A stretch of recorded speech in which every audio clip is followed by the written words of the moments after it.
Late us see the next question. Consider following information.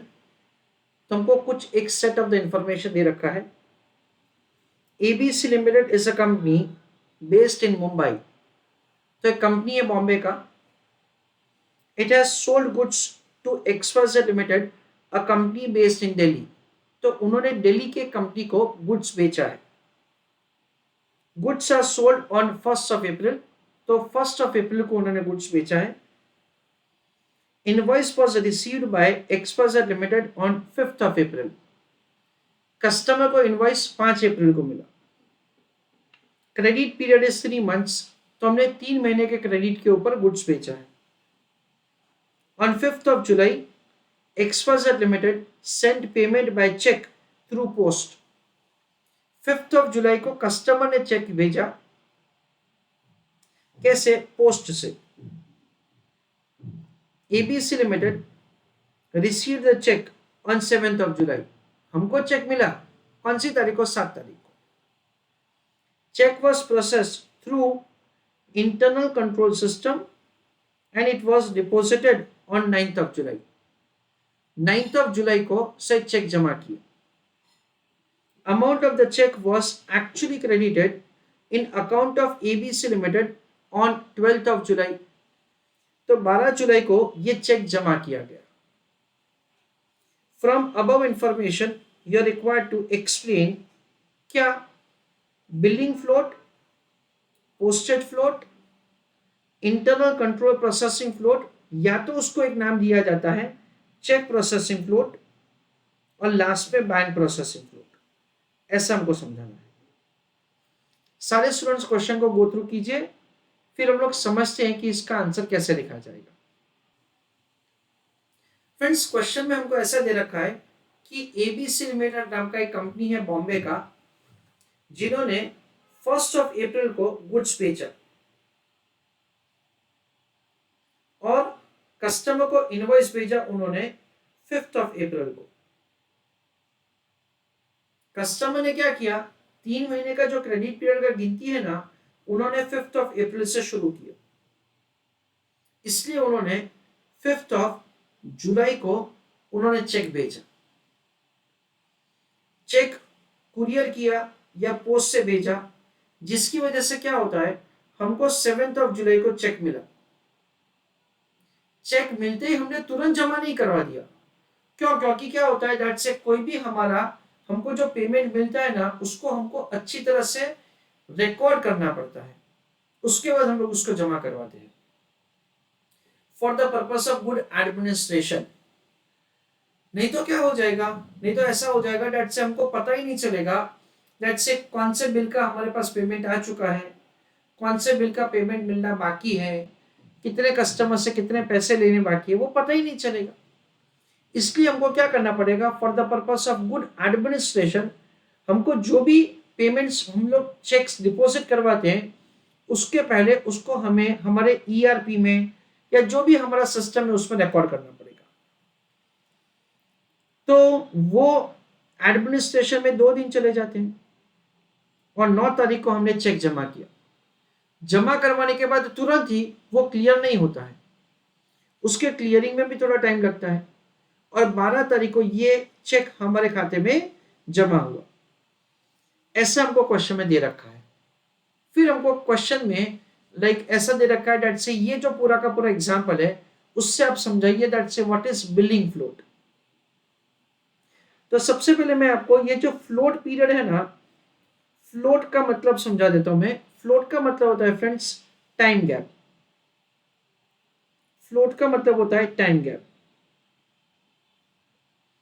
अलग अलग reasons की वजह से टाइम गैप होता है। जैसे कि यहां पे हमको क्वेश्चन में दे रखा है दैट से from this example you explain billing float. तो फ्रेंड्स, ये जो होता है ना, उसको बिलिंग फ्लोट बोला जाता है। बिलिंग फ्लोट का सिंपल मीनिंग क्या होता है? बिलिंग फ्लोट का सिंपल मीनिंग होता है डिले इन इनवॉइसिंग। यानी हम लोग ऐसा समझ सकते हैं कि हमने गुड्स बेचा 1 तारीख को, पर कस्टमर को बिल भेजा 5 तारीख को। तो ये जो डिले इन इनवॉइसिंग है, उसको टेक्निकल लैंग्वेज में बिलिंग फ्लोट कहा जाता है। फिर 5 तारीख को कस्टमर ने चेक भेजा, हमको मिला 7 तारीख को, तो ये जो टाइम गैप है ना फ्रेंड्स, उसको टेक्निकल लैंग्वेज में पोस्टेज या तो फिर मेल फ्लोट कहा जाता है। यानी चेक मिलने में जो देरी होता है उसको पोस्टेज फ्लोट या तो मेल फ्लोट कहा जाता है।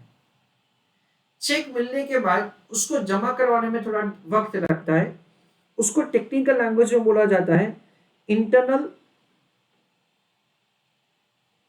Control processing float.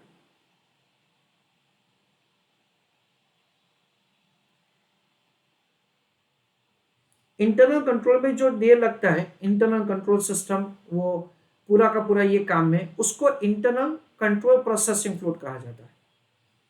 और बैंक में जो देर लगता है, बैंक में चेक जमा करवाने के बाद बैंक के प्रोसेसिंग में, उसको बैंक प्रोसेसिंग फ्लोट कहा जाता है। This is what say we understand is the different kind of float period. और फ्रेंड्स इंपॉर्टेंटली, ये जो सारे अलग अलग फ्लोट पीरियड है, उन सबको जब हम लोग टोटल करेंगे ना, तो इन सबका टोटल जो होता है उसको टेक्निकल लैंग्वेज में कहा जाता है रिसीव्ड फ्लोट। रिसीव फ्लोट का मतलब क्या होता है, डेट से पैसा रिसीव करने में जो देरी होता है उसको टेक्निकल लैंग्वेज में कहा जाता है रिसीव्ड फ्लोट। ऐसा हम लोग समझते हैं ना। मेरा क्वेश्चन सब स्टूडेंट से ऐसा है कि what do you think, as a company I would like to have more float period और I would like to have less float period. तो वी अंडरस्टैंड फ्रेंड्स दैट से हमको ये फ्लोट पीरियड हो सके उतना कम करना है।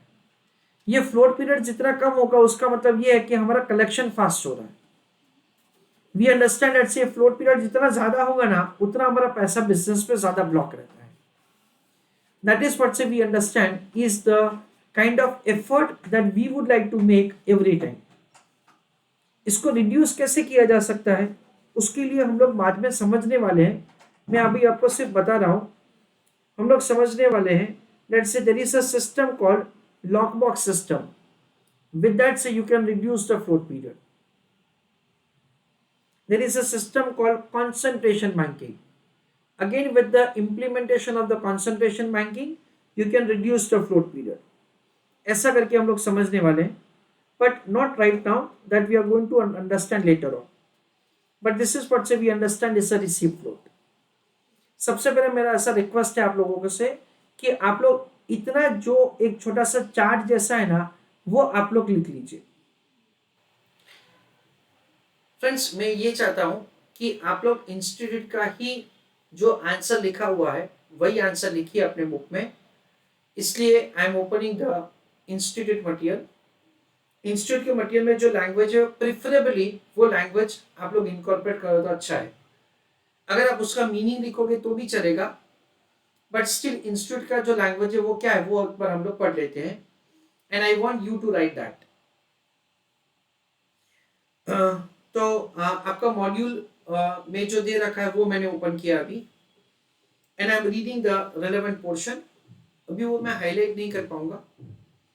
Different kind of the float with reference to management of the cash. Meaning हमने समझ लिया है, अभी हम लोग कंटेंट रीड करते हैं। First let us understand the time involved in cash collection process.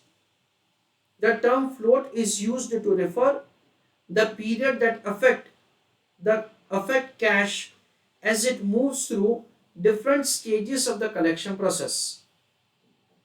Four kind of the float with reference to management of the cash are: 1.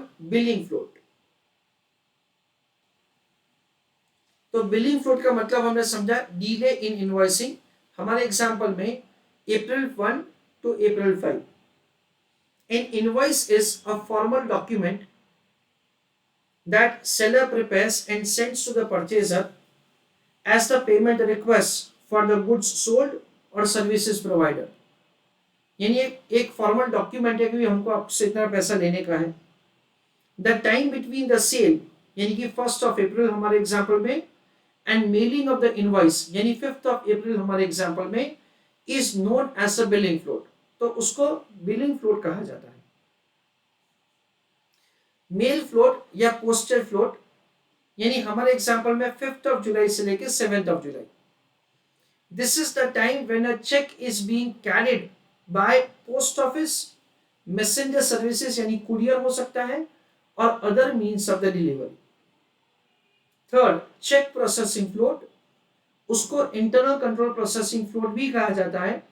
Logic क्या है यहाँ पे, चेक मिलने के बाद हमको देखना पड़ेगा डेट से कौन से कस्टमर का चेक है, एक कस्टमर के साथ बहुत सारे ट्रांजैक्शन है, देन इन दैट केस भाई कौन से बिल के सामने हमको ये चेक मिला है, ये सब जब वेरिफिकेशन का प्रोसेस होता है उसको टेक्निकल लैंग्वेज में चेक प्रोसेसिंग या तो इंटरनल कंट्रोल प्रोसेसिंग फ्लोट कहा जाता है।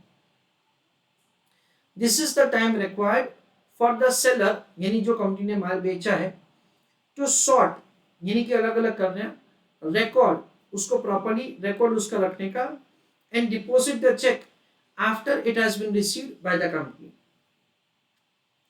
बैंक प्रोसेसिंग फ्लोट यानी 9 जुलाई से लेकर 12 जुलाई हमारे एग्जांपल में we understand that say we would like to that is bank में चेक जमा करवाने के बाद वो क्लियरिंग में जितना देर लगता है। This is the time from the deposit of the cheque यानी कि 9th of July to crediting the funds in the sellers account यानी 12th ऑफ जुलाई। तो फ्रेंड्स एग्जांपल में दैट इज क्वेश्चन में हमको सिर्फ इतना ही आंसर लिखना है, to the point we are required to write the answer, और उससे हमको पूरे मार्क्स मिलेंगे। I request all of you to write the answer in your notebook with the language of the institute। तो बिलिंग फ्लोट है, mail float है, check processing float है और बैंक प्रोसेसिंग फ्लोट है। इसका यही आंसर लिखिए अपनी नोटबुक में, and once you complete the answer you just give a thumb to me, say in the chat box। Run on the remaining one।